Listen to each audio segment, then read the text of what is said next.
اللہ تبارک و تعالیٰ نے اس دنیا کو آزمائش اور امتحان کی جگہ بنایا ہے، اور اللہ تبارک و تعالیٰ ہر شخص کو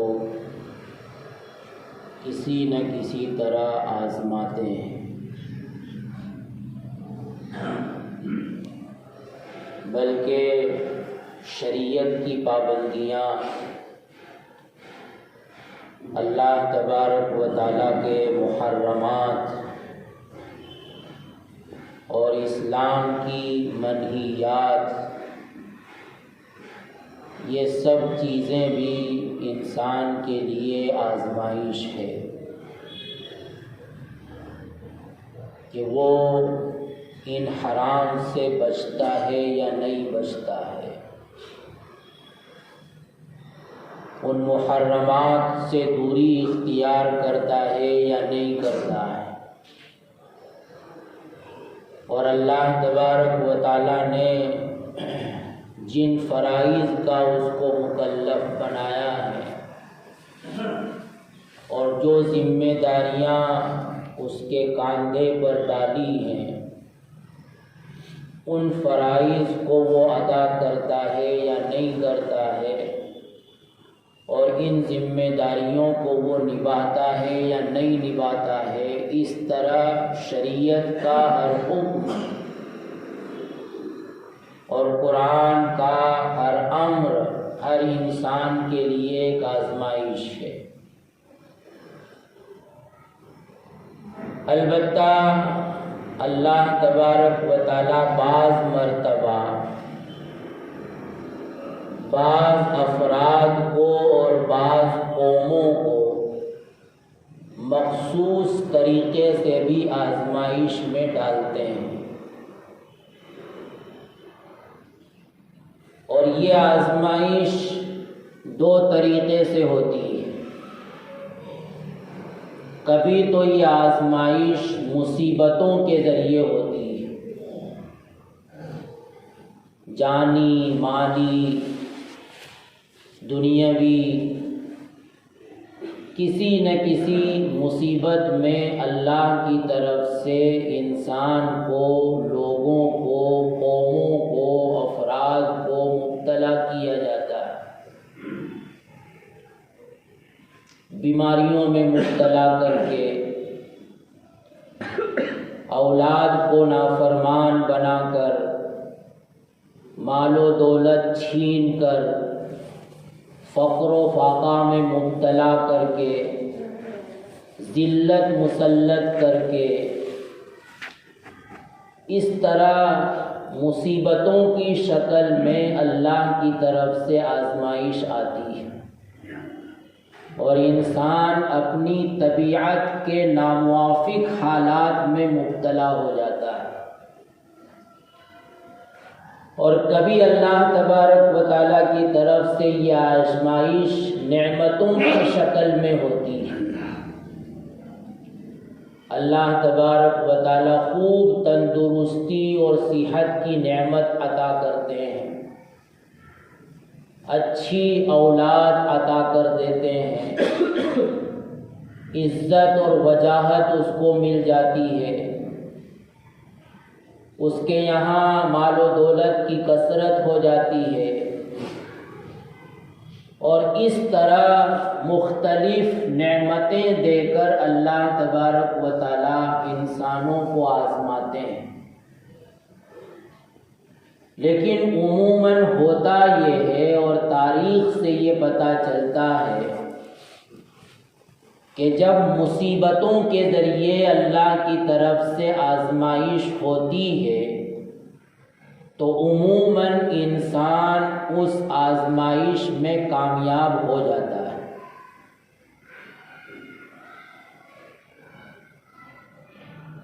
لیکن جب نعمتوں کے ذریعے اللہ تبارک و تعالیٰ کی طرف سے آزمائش ہوتی ہے تو عموماً اس میں ناکامی ہاتھ آتی ہے۔ آزمائش وہی ہے جس کو ہم امتحان کہتے ہیں، ایگزام جس کو کہا جاتا ہے، تو ظاہر ہے کہ امتحان اور ایگزام کا رزلٹ یا تو کامیابی کی شکل میں نکلتا ہے یا ناکامی کی شکل میں نکلتا ہے۔ اللہ تبارک و تعالی جب مصیبتوں کے ذریعے انسانوں کو آزماتے ہیں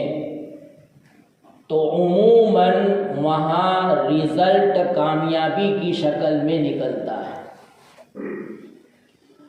لیکن جب اللہ تبارک و تعالیٰ کی طرف سے آزمائش نعمتوں کی شکل میں ہوتی ہے، طبیعت کے موافق حالات کے ذریعے آزمائش ہوتی ہے، ہر خواہش اور ہر مرضی کو پورا کرنے کے ذریعے اللہ تبارک و تعالیٰ کی طرف سے آزمائش ہوتی ہے، تو اس آزمائش اور امتحان کا رزلٹ ناکامی، ہلاکت، خسران، نقصان کی شکل میں ہوتا ہے۔ خود حضرات صحابہ رضی اللہ تعالی عنہم کو اس کا احساس تھا۔ عبد الرحمن ابن عوف رضی اللہ تعالی عنہ مشہور صحابی ہیں، عشرہ مبشرہ میں سے ہیں، ان 10 صحابہ میں سے ہیں کہ جن کو اللہ کے رسول صلی اللہ علیہ وسلم نے ایک ہی مجلس میں جنت کی بشارت سنائی تھی۔ وہ فرماتے ہیں کہ نحن ابتلینا بالضراء فصبرنا، کہ جب ہماری آزمائش اللہ کی طرف سے مصیبتوں کی شکل میں ہوئی تو ہم ثابت قدم رہے، ہم اپنے دین پر جمے رہے اور خوب اللہ کی طرف متوجہ رہے۔ ظاہر ہے کہ مکہ المکرمہ کی پوری زندگی صحابہ کے لیے مصائب کی شکل میں آزمائش سے عبارت تھی۔ ہجرت کی تو ہجرت کے ابتدائی ایام بھی بہت مصیبتوں کے حضرات صحابہ کے گزرے ہیں، تو فرماتے ہیں کہ نحن ابتلینا بالضراء فصبرنا، کہ ہم نے جب ہماری آزمائش اللہ تبارک و تعالیٰ نے بدحالی کے ذریعے کی، فقر و فاقہ کے ذریعے کی، مصیبتوں کے ذریعے کی، تو ہم ثابت قدم رہے، ہم نے صبر کیا، دین پر جمے رہے۔ وَلَكِنْ ابْتَلَيْنَا بِالسَّرَّاءِ فَلَمْ نَصْبِرْ، لیکن اس کے بعد جب اللہ تبارک و تعالیٰ نے ہمیں موافق حالات کے ذریعے آزمایا، مال و دولت کی کثرت ہو گئی، دشمنوں کو مغلوب کر دیا گیا اور ہم کو غلبہ ہو گیا، عزت ملی، حکومت ملی، اقتدار ملا، تو اس آزمائش پر ہم ثابت قدم نہ رہ سکے۔ یہ وہ اپنے اعتبار سے کہہ رہے ہیں، ورنہ ہم تو یہ کہتے ہیں کہ صحابہ ہر آزمائش میں مکمل اترے، ان کے لیے جو بھی آزمائش آئی اس کا رزلٹ اور اس کا نتیجہ ان کے حق میں کامیابی ہی نکلا۔ لیکن خود صحابہ جو اپنے حالات کا تجزیہ کر رہے ہیں تو وہ یہ کر رہے ہیں کہ جب ناموافق حالات کے ذریعے ہماری آزمائش ہوئی تب تو ہم ثابت قدم رہے، لیکن جب موافق حالات کے ذریعے اللہ نے ہم کو آزمایا تو پھر ہمارے اندر دین کے اعتبار سے وہ بات نہ رہی جو اس زمانے میں تھی جس زمانے میں ہم ناموافق حالات کر کے شکار تھے۔ اور موافق حالات کے ذریعے جب بھی اللہ تبارک و تعالیٰ نے قوموں کو آزمایا ہے تو وہ قومیں ناکام ہوئی۔ اللہ تبارک و تعالیٰ نے قوم عاد کو صنعت، حرفت،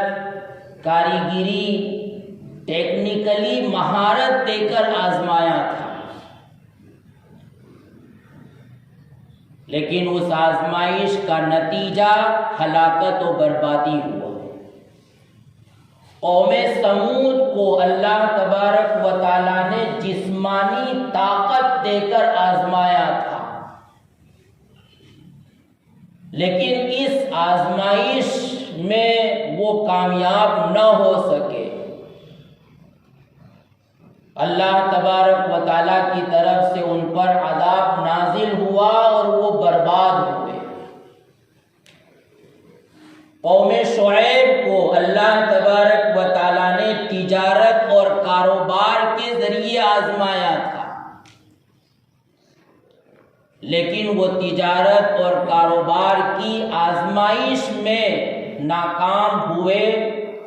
اور انہیں اس دنیا ہی میں بربادی دیکھنا پڑی۔ فرعون اور فرعونیوں کو اللہ تبارک و تعالیٰ نے حکومت اور اقتدار دے کر آزمایا تھا، لیکن اس کا نتیجہ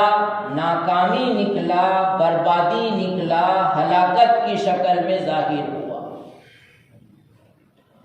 تو ہر قوم کو اللہ تبارک و تعالیٰ نے موافق حالات کے ذریعے آزمایا ہے۔ کسی قوم کو صنعت و حرفت اور ٹیکنالوجی کے ذریعے، کسی قوم کو زراعت، تجارت اور کاروبار کے ذریعے، کسی قوم کو حکومت، اقتدار، سلطنت کے ذریعے، تو کسی قوم کو اللہ تبارک و تعالیٰ نے جسمانی طاقت و قوت کے ذریعے، یا کسی قوم کو اللہ تبارک و تعالیٰ نے افرادی کثرت کے ذریعے بھی آزمایا کہ دشمن کے مقابلے میں ان کی میجورٹی تھی۔ یہ بھی ایک آزمائش، لیکن اس آزمائش کا نتیجہ ناکامی، ہلاکت و بربادی، ضلالت و گمراہی کی شکل میں نکلا۔ نبی کریم صلی اللہ علیہ وسلم کا یہ ارشاد ہے جو ایک غیر مشہور صحابی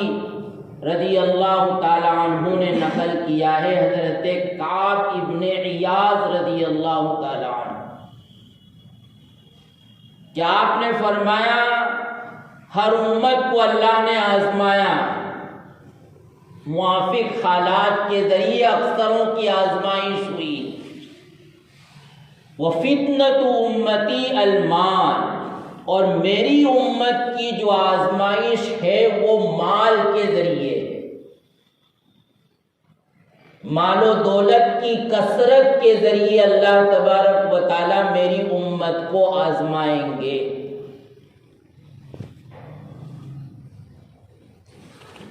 ایک اور روایت میں اللہ کے رسول صلی اللہ علیہ وسلم نے ایک موقع پر جبکہ بحرین سے خوب مال آیا اور فجر کے وقت جب لوگوں کو پتہ چلا اور انہیں یہ انتظار تھا کہ اللہ کے رسول صلی اللہ علیہ وسلم مال تقسیم فرمائیں گے، تو صبح سے لوگ حاضر ہو گئے۔ تو لوگوں کی رغبت کو، لوگوں کے رجحان کو دیکھ کر اس موقع پر اللہ کے رسول نے فرمایا تھا کہ واللہ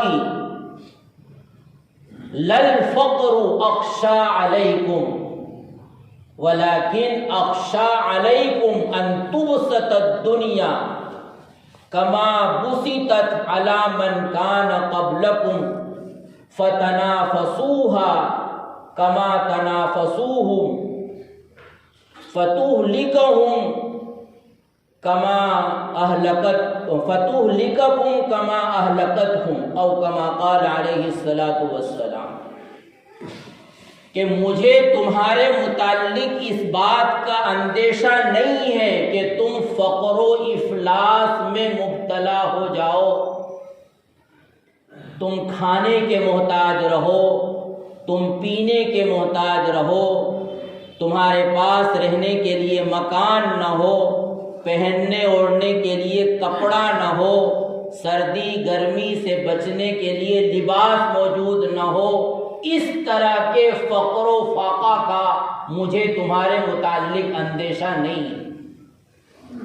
بلکہ مجھے تمہارے متعلق جو اندیشہ ہے وہ یہ ہے کہ اللہ تم کو خوب دنیا دے، جیسا کہ تم سے پہلے لوگوں کو اللہ تبارک و تعالیٰ نے دنیا کی وسعت عطا فرمائی، اور اس کا نتیجہ یہ ہوا کہ وہ دنیا کی طرف لپکنے لگے، دنیا ہی کے حصول میں ایک دوسرے کا مقابلہ کرنے لگے، ایک دوسرے سے آگے بڑھنے کی کوشش کرنے لگے کہ کون زیادہ مال بٹورتا ہے۔ اس کا نتیجہ یہ ہوا کہ اس دنیا کی وسعت نے، اس دنیا کے تنافس نے، تکاثر نے اور اس کی حرص نے ان کو ہلاک و برباد کر دیا۔ ایسے ہی اللہ تبارک و تعالیٰ کے یہاں تمہاری ہلاکت و بربادی مقدر ہے، اور ظاہر ہے کہ آج معاملہ یہی ہے، ایسا کوئی فقیر نہیں ہے یا گنتی پر گنے جانے والے چند لوگ ملیں گے کہ جن کو 2 وقت کا کھانا بھی نہ ملتا، جن کے پاس پہننے اوڑھنے کے لیے، گرمی سردی اور بارش سے بچنے کے لیے لباس موجود نہ ہو، جن کے پاس سر چھپانے کے لیے جھوپڑی موجود نہ ہو، بہرحال بنیادی ضرورت اکثروں کے پاس موجود ہے۔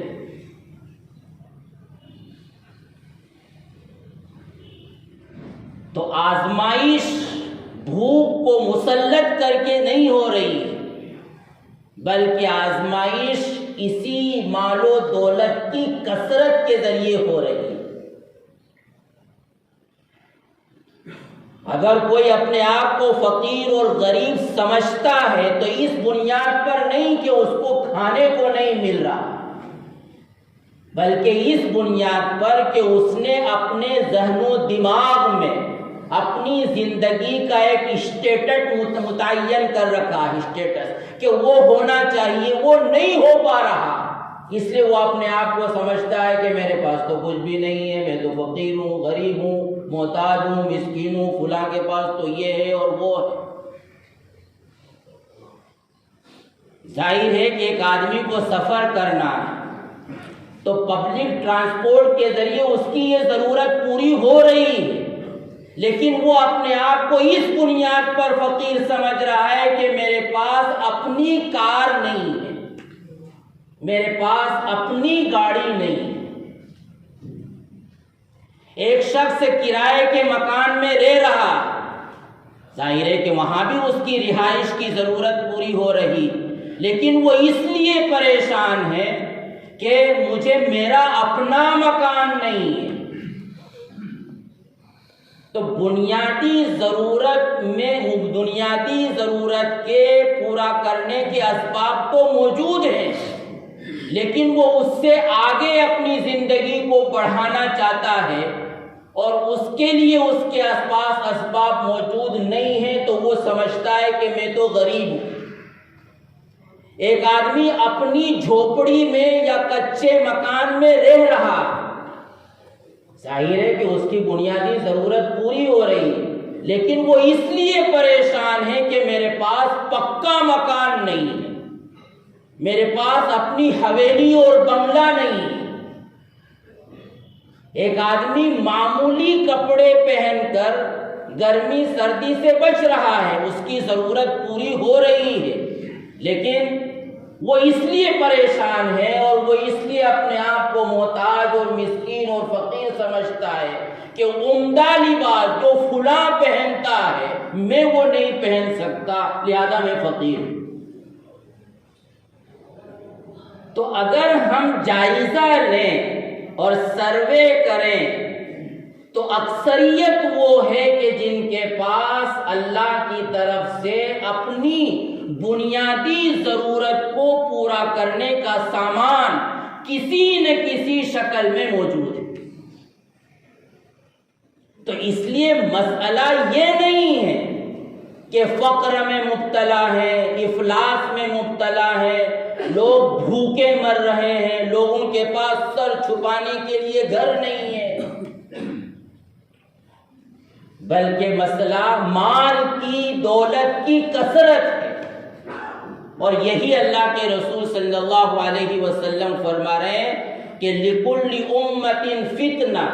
وَفِتْنَةُ أُمَّتِي الْمَالِ۔ اب مال کے ذریعے آزمائش کی بھی پھر مختلف شکلیں۔ مال کے ذریعے آزمائش کی ایک شکل تو یہ ہے کہ یہ مال و دولت کی مشغولی انسان کو اللہ سے، آخرت سے غافل کر دے۔ یا ایھا الذین آمنوا لا تہلکوا اموالکم واولادکم عن ذکر اللہ، کہ یہ مال و دولت تمہیں اللہ کے ذکر سے غافل نہ کرے۔ تو مال و دولت کی مشغولی انسان کو اگر اپنی زندگی کے مقصود سے غافل کر رہی ہے، مال و دولت کی مشغولی کی وجہ سے اس کو اپنی آخرت یاد نہیں آتی، مال و دولت کی مشغولی کی وجہ سے وہ اپنی موت کو بھول چکا ہے، مال و دولت کی مشغولی اس کے لیے نماز کا اہتمام کرنے سے مانع بن رہی، رکاوٹ بن رہی، تو اس کے معنی یہ ہے کہ وہ دولت کے فتنے میں مبتلا ہو چکا ہے۔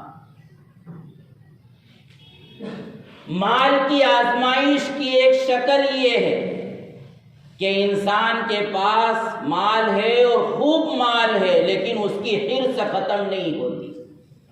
مزید کی فکر میں وہ مبتلا ہے کہ اور ہونا چاہیے، اور ہونا چاہیے۔ یہ حرص، عدم قناعت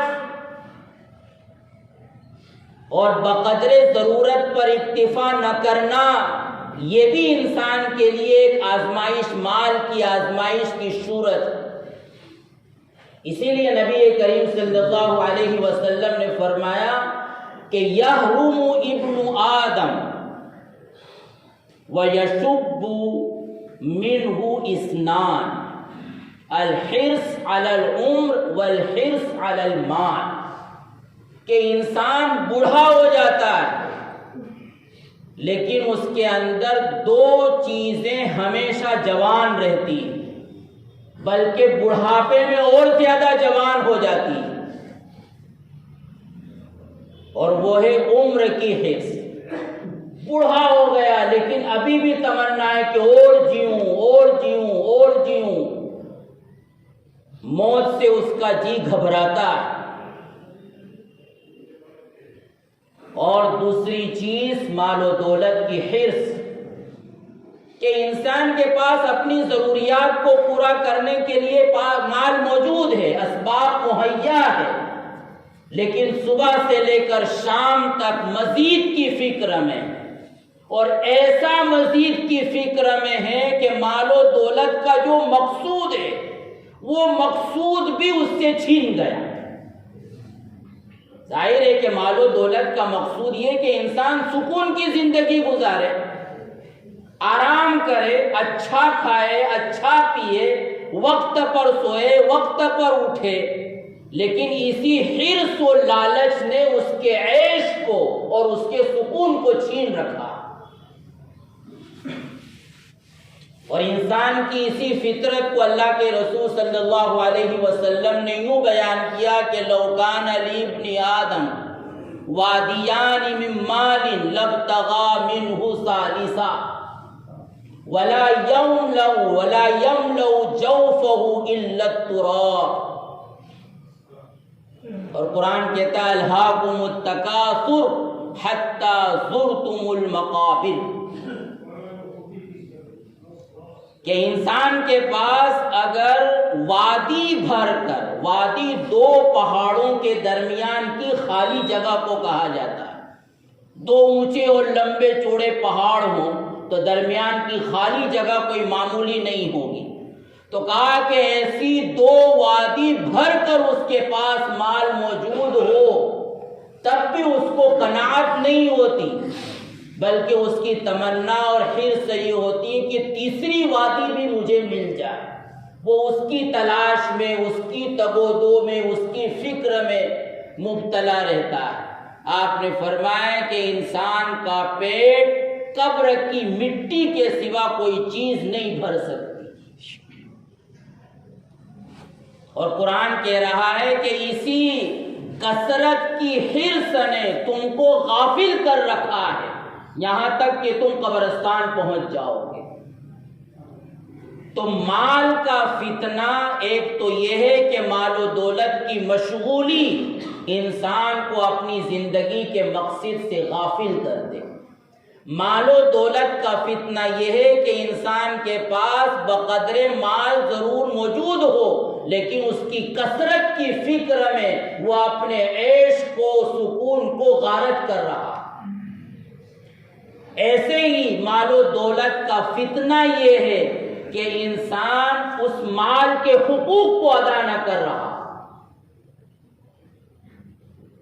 ظاہر ہے کہ انسان کے مال میں صرف زکوٰۃ کی شکل میں حق نہیں ہے، زکوٰۃ کے علاوہ بھی انسان پر بہت سے مالی حقوق ہیں. لیکن سروے کیا جائے، جائزہ لیا جائے تو ہمیں اکثریت وہ ملے گی کہ جو زکوٰۃ ادا کرنے کے باوجود اپنے مالی حقوق کی ادائیگی سے غافل ہے. تو حقوق کی ادائیگی میں میراثی کو دیکھ لیجئے، کون بہنوں کو اور بیٹیوں کو میراث دے رہا ہے؟ دیندار ہوا تو حساب کر کے رکھ لیا کہ دے دیں گے، کوئی مر نہیں جا رہے ہیں ابھی، لیکن واقعہ یہ کہ وہ مر جاتا ہے لیکن ابھی تک اس کے یہاں سے بہنوں کی اور بیٹیوں کی میراث ادا نہیں ہوئی ہوتی. بیوی کو کوئی میراث نہیں دیتا. بچے اگر نابالغ چھوٹے ہیں، ایک بھائی بڑا ہے یا چچا ہے تو وہی پورے مال پر قابل ہو کر بیٹھ جاتے ہیں. تو مالی حقوق کی ادائیگی یہ بھی ایک مالی بہرحال اللہ تبارک و تعالیٰ نے امت کو مال کی آزمائش میں مبتلا کیا ہے. یہ نبی کریم صلی اللہ علیہ وسلم کی پیشین گوئی ہے جس کو ہم اپنی آنکھوں سے دیکھ رہے ہیں. اس آزمائش سے نکلنے کا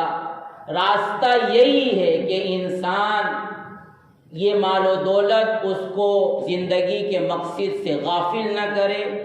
اس کے اندر قناعت ہو اور مال و دولت کی حرص نہ ہو، مال و دولت کی محبت اس کے دل میں جاگزی نہ ہو، وہ مالی حقوق کو ادا کرنے کا اہتمام کر رہا ہو، اس کو وہاں خرچ کر رہا ہو جہاں خرچ کرنے کی شریعت نے اجازت دی ہے، اسراف سے، تبذیر سے اپنے آپ کو بچا رہا ہو. اللہ تعالی ہمیں ان حقوق کو ادا کرنے کی اور اس طرح کے فتنے سے اپنے آپ کو محفوظ رکھنے کی توفیق عطا فرمائے. آمین. وآخر دعوانا الحمد